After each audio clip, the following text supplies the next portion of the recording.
Bismillahirrahmanirrahim. Bilangan mereka, yakni bilangan malaikat. Bilangan mereka amat banyak.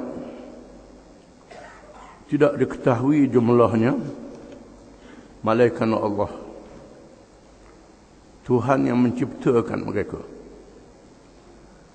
Firman Allah Ta'ala,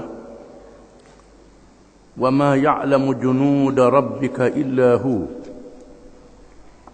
Surah Al-Muddathir ayat 31. Artinya,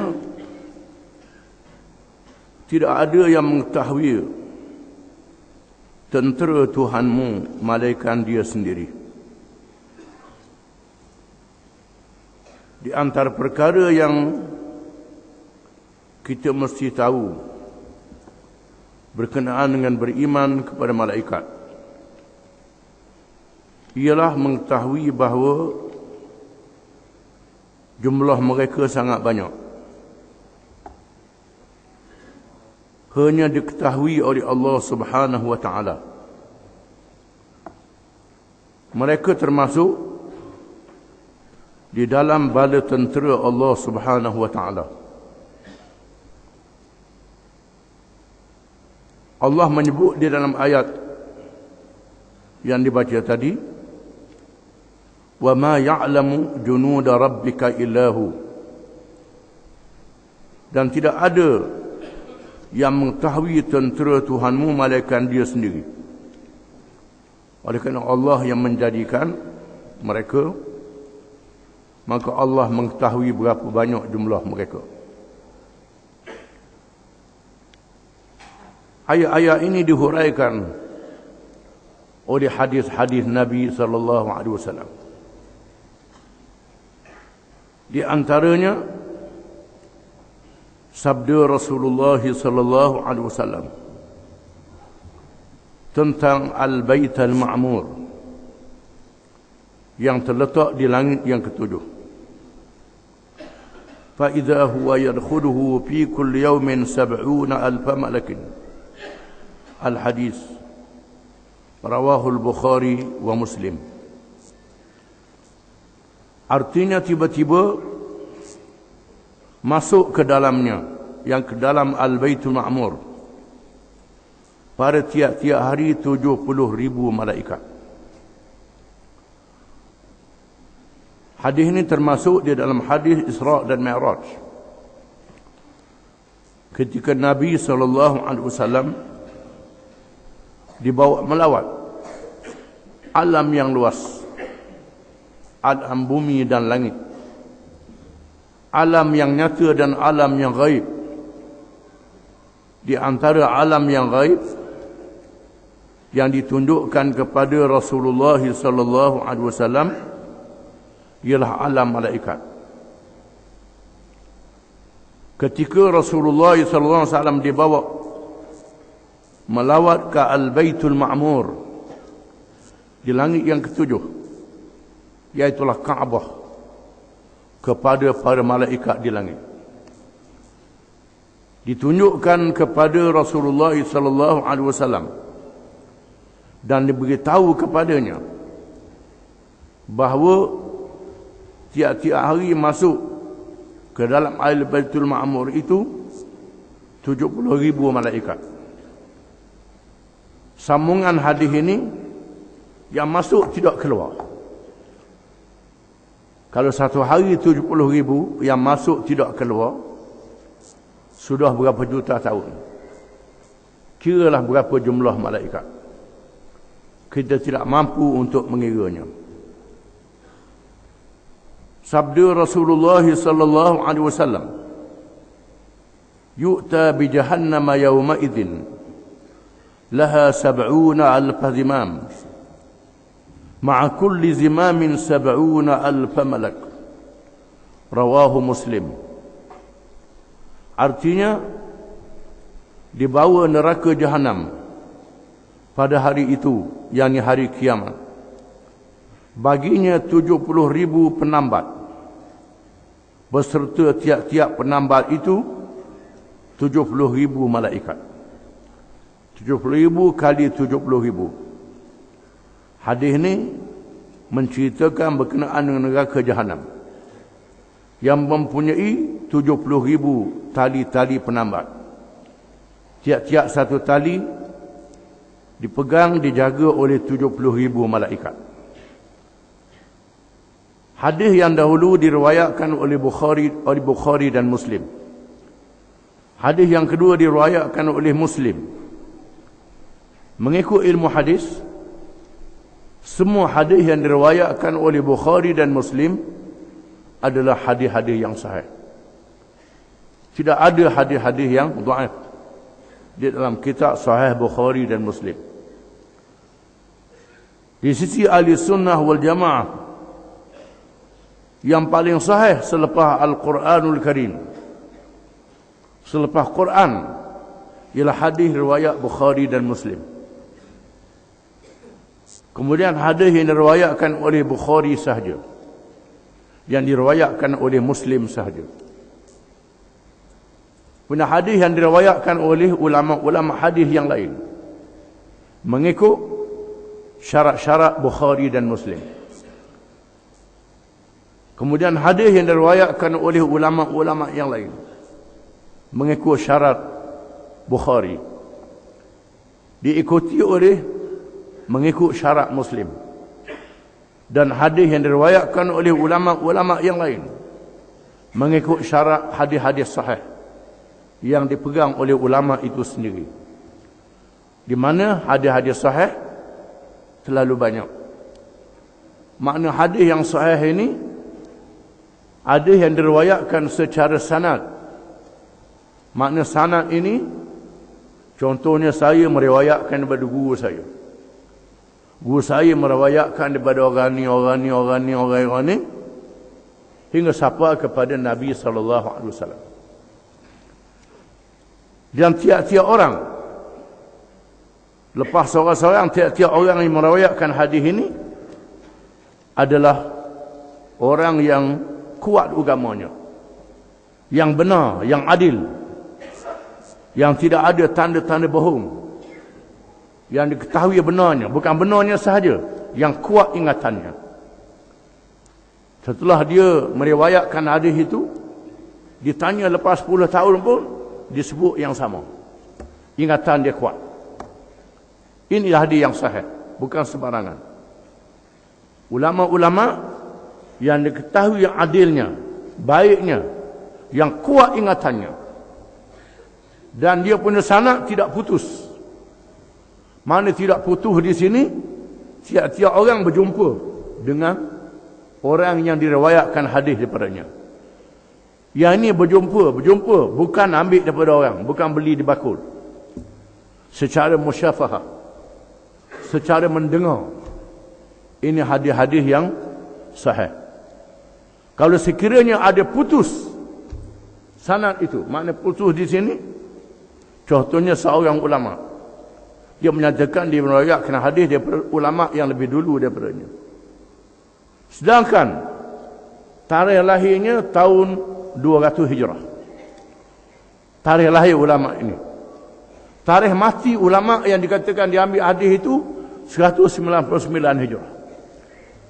Macam mana dia bertemu sedangkan dia baru lahir? Kawan ini dah mati dulu lagi. Ini putus hadis itu. Maka dihukum hadis ini hadis yang putus. Maka jadi hadis yang dhaif. Yang sahih ini perlu ada yang mutawatir. Yang mutawatir yang diriwayatkan oleh ramai, bukan seorang, ramai meriwayatkan. Kalau meriwayatkan seorangnya sahaja, itu hadis ahad. Hadis ahad. Menafikan hadis sahih yang mutawatir, jadi kafir. Menafikan hadis yang ahad, tidak jadi kafir. Ini kena faham. Kena faham itu. Nak kata kafir-kafir ini bukan mudah. Maka kafir ini kafir. Kena, jangan. Ini treatinya termasuklah hadis-hadis yang sahih, yang mutawatir, yang diketahui oleh umum dan tidak diketahui oleh umum. Itu dari segi ilmu hadis. Kita kena tahu sedikit sebanyak. Jadi hadis yang menceritakan berkenaan dengan malaikat-malaikat tadi, hadis riwayat Bukhari dan Muslim. Yang pertama riwayat Bukhari dan Muslim, dua-dua sekali muttafaqun alaih. Yang kedua diriwayatkan oleh Muslim. Yang paling tinggi ialah riwayat Bukhari. Bukhari ini dia menghafal ratus-ratus ribu hadis. Dipilih daripada ratus-ratus ribu ni beberapa ribu saja dalam kitab sahih dia. Dia nak masuk hadis dalam kitab sahih ni, dia semayang dulu. Semayang istikharah. Setelah diketahui hadis ni sahih dan kuat, semayang istikharah. Adakah boleh masuk dalam kitab ni ataupun tidak? Ini cermatnya Bukhari dalam meriwayatkan hadis. Itu berkenaan dengan hadis. Jadi hadis yang menceritakan tentang Al-Baitul Ma'mur, itu hadis riwayat Bukhari dan Muslim. Hadis yang menceritakan tentang neraka Jahannam, 70,000 malaikat, tiap-tiap satu talinya daripada 70,000 tali. Ini hadis riwayat Imam Muslim.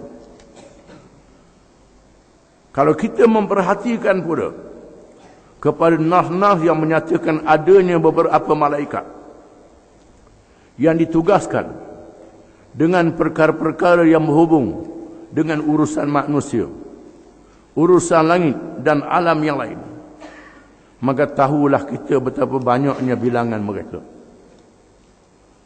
Wajib di atas tiap-tiap mukallaf beriman kepada malaikat secara ijmal. Ijmal ni secara borong, secara umum. Wajib kita beriman Allah mempunyai malaikat-malaikat. Malaikat adalah makhluk yang gaib, yang kita tak nampak. Oleh kerana diberitahu oleh Quran, maka wajib kita beriman adanya malaikat. Berapa ramai tak tahu. Ini wajib kena tahu gitu. Fardu ain atas tiap-tiap orang lelaki dan perempuan. Fardu ain. Tiap-tiap lelaki dan perempuan kena tahu sama ada dia orang alim, dia orang jahil, dia doktor, dia engineer, dia apa, orang Islam kena tahu. Ini fardu ain. Adapun nak tahu secara halu-halu itu fardu kifayah. Kita kena faham. Di sana ada fardu ain yang diketahui oleh tiap-tiap orang Islam. Yang berkait dengan akidah, yang berkait dengan fiqh, yang berkait dengan akhlak. Kena tahu. Tiap-tiap orang Islam kena tahu ini fardu ain. Fardu ain ini wajib diajar di sekolah-sekolah. Tiap-tiap sekolah kena ada pengajian ini. Ini yang kita leka pada hari ini. Pendidikan Islam tidak ada dalam sekolah-sekolah hari ini. Sambil level saja. Sambil level saja. Tak masuk pendidikan Islam. Ini ialah pesaka yang dibuat oleh orang putih. Merosakkan anak-anak kita. Tak dimasukkan fardu ain. Dan wajib beriman secara tafsil, satu persatu, kepada malaikat yang disebut nama-nama mereka di dalam Al-Quran dan As-Sunnah. Wajib beriman berkenaan dengan tugas-tugas malaikat yang disebut di dalam Quran dan hadis. Yang pertama Jibril. Ada malaikat yang bernama Jibril. Jibrail, hak tu dia lah. Jibril ataupun Jibrail, ini bahasa Ibrani. Bukan bahasa Arab, kataan Jibril ni. Bahasa Ibrani. Bahasa Ibrani ni bahasa orang Yahudi. Orang Yahudi ni orang ialah pengikut Nabi Musa AS. Dikekalkan ke dalam Quran dengan nama Jibril. Menunjukkan ada hubungan antara Nabi kita Muhammad SAW dengan Nabi Musa. Mana Islam mengekalkan pakai nama tu juga, dah ubah nama lain. Jibrail ataupun Jibril, di antara tugasnya menyampaikan wahyu. Di antara tugas malaikat Jibril ialah menyampaikan wahyu kepada rasul-rasul yang dilantik oleh Allah. Dan Jibril ini menjadi ketua kepada semua malaikat. Yang paling besar sekali Jibril. Dan Jibril juga ditugaskan untuk menurunkan bencana terhadap kaum-kaum yang dihukum oleh Allah Ta'ala. Dia ketua malaikat. Yang kedua Mikail. Dia antara tugasnya mengurus hal ehwal rezeki. Iaitulah ketua malaikat yang menjaga urusan-urusan rezeki, urusan turunnya hujan, tumbuhnya tanaman, dan berbagai-bagai hasil laut dan seumpamanya. Di mana malaikat Mikail menjadi ketuanya. Yang ketiga, Israfil. Dia antara tugasnya meniup sangkakala, iaitulah melakukan dengan perintah Allah hari kiamat. Meniup sangkakala menyebabkan tercabut segala gunung ganang, bukit bukau, hancur lebuh habis langit, bumi, matahari, bulan, bintang dan segala-galanya. Ini tugas Israfil. Yang keempat, Israel. Di antara tugasnya mengetuai malaikat yang mengambil nyawa. Mengetuai malaikat yang mengambil nyawa. Malaikat yang mengambil nyawa. Ini Israel. Menjadi ketua pada malaikat yang mencabut nyawa sesiapa yang ditetapkan ajal oleh Allah Ta'ala. Yang kelima, Ridwan. Mengetuai malaikat yang menjaga syurga. Yang keenam, Malik. Mengetuai malaikat yang menjaga neraka. Yang ke-8, yang ke-7 dan 8, Raqib dan Atid. Di antara tugasnya menulis amal manusia, amal baik dan amal jahat. 9, 10, Munkar dan Nakir. Di antara tugasnya menyoal orang mati, iaitu fitnatul qabr. Menyoal mereka yang sudah mati ditanam dalam kubur. Ini ialah pembahagian tugas yang disebut di dalam hadis. Sebahagiannya dalam Quran. Di mana 10 malaikat ni wajib kita tahu mereka adalah malaikat. Bukan mestinya hafal. Kalau orang tanya Jibril malaikat ada, malaikat. Israel malaikat ada, malaikat. Ridwan malaikat ada, malaikat. Dia tak ingat. Kalau tanya sesuatu dia boleh jawab. Kalau dia hafal 10 pun, dia hafal 10. Cair hafalnya. Tapi tak apa percaya. Kafir jawab dia. Itu dia. Yang pentingnya hafal dan percaya. Itu lebih baik. Yang paling mustahak ialah percaya kepada malaikat-malaikat ini. Di antara nas-nas yang menyatakan tentang malaikat itu ialah firman Allah Ta'ala. Qul man kana aduwwan li Jibril fa innahu nazzalahu ala qalbika bi idznillah musaddiqan lima bayna yadayhi wa hudan wa bushra lil mu'minin. Man kana aduwwan lillahi wa malaikatihi wa rusulihi wa Jibril wa Mikal fa inna Allaha aduwwun lil kafirin. Surah Al-Baqarah ayat 97 hingga 98. Artinya, katakanlah, barang siapa yang menjadi musuh Jibril, maka Jibril itu telah menurunkannya, yakni Al-Quran, ke dalam hatimu, wahai Muhammad SAW, dengan izin Allah. Membenarkan kitab-kitab sebelumnya, Taurah, Injil, Zabur dan lain-lain, dan menjadi petunjuk serta berita gembira kepada orang-orang yang beriman. Barang siapa yang menjadi musuh Allah, malaikat-malaikatnya, rasul-rasulnya, Jibril dan Mikail, maka sesungguhnya Allah adalah musuh bagi orang-orang yang kafir. Sebab turun ayat ini apabila orang-orang Yahudi nak cuba Nabi kita Muhammad sallallahu alaihi wasallam. Mari kita pekat tanya Nabi Muhammad, siapa yang bawa wahyu? Kalau dia kata yang bawa wahyu ni Mikail, kita ikut dia. Sebab Mikailnya tukang jaga rezeki. Tukang jaga rezeki. Menyebabkan nega utung, buah jadi. Ini malaikat Mikail. Kalau Mikail yang bawa, dia bawa rezeki, kita ikut dia. Kalau dia kata Jibril, kita tak usah ikut. Pasal Jibril ni membinasakan kaum-kaum yang terdahulu. Jibril ni tukang likut negeri kaum Lut, mengeluarkan suara yang membinasakan kaum Samud, memusnahkan kaum Ad, kaum-kaum yang dibinasakan oleh Allah. Kerana Jibril ni ganah Jibril ni membinasakan kaum. Kalau Jibril tukang bawa wahyu, kita tak usah ikut. Lalu mereka bertemu dengan Nabi SAW. Lalu Allah menurunkan ayat, katakanlah wahai Muhammad SAW, sesiapa yang bermusuh dengan malaikat Jibril, Ketahuilah Jibril itulah yang menurunkan wahyu kepadamu, menurunkan Quran, membenarkan kitab-kitab, termasuklah kitab kamu wahai orang Yahudi, kitab Taurat, dan kitab kamu wahai orang Kristian, kitab Injil, dan kitab-kitab yang lain yang terkandung di dalamnya petunjuk dan memberi berita gembira kepada orang-orang yang beriman. Kemudian ketahuilah, barang siapa yang bermusuh dengan Jibril, bermusuh dengan Allah, bermusuh dengan malaikatnya, bermusuh dengan rasul-rasulnya, bermusuh dengan Jibril, bermusuh dengan Mikail, Allah menjadi musuh kepada orang-orang yang kafir. Menunjukkan barang siapa yang lawan Allah, lawan Rasul, lawan malaikat Jibril, lawan malaikat Mikail, dan lawan ulama-ulama yang membawa ajaran Allah dengan benar. Siapa yang membawa ajaran Allah dengan benar, dia pergi lawan. Lawan ajaran itu. Tuhan kata Allah menjadi musuh kepada yang kafir ini semua. Ini makna ayat ini, kena faham.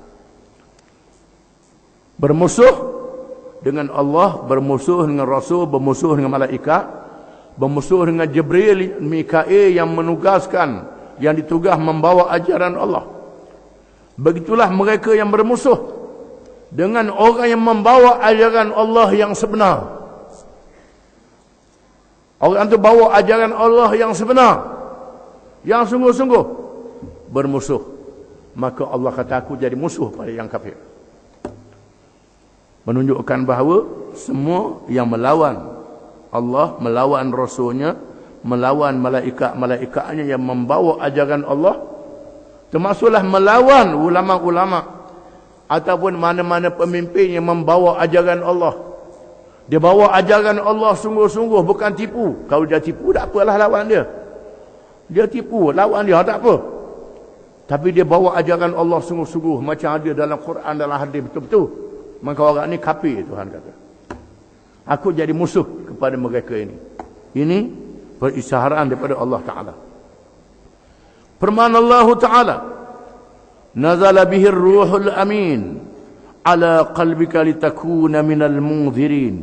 Surah Asy-Syu'ara ayat 193 hingga 194. Artinya, dia dibawa turun oleh Ar-Ruhul Amin, yakni Jibril, ke dalam hatimu wahai Muhammad sallallahu alaihi wasallam, agar kamu menjadi salah seorang di kalangan orang-orang yang memberi peringatan.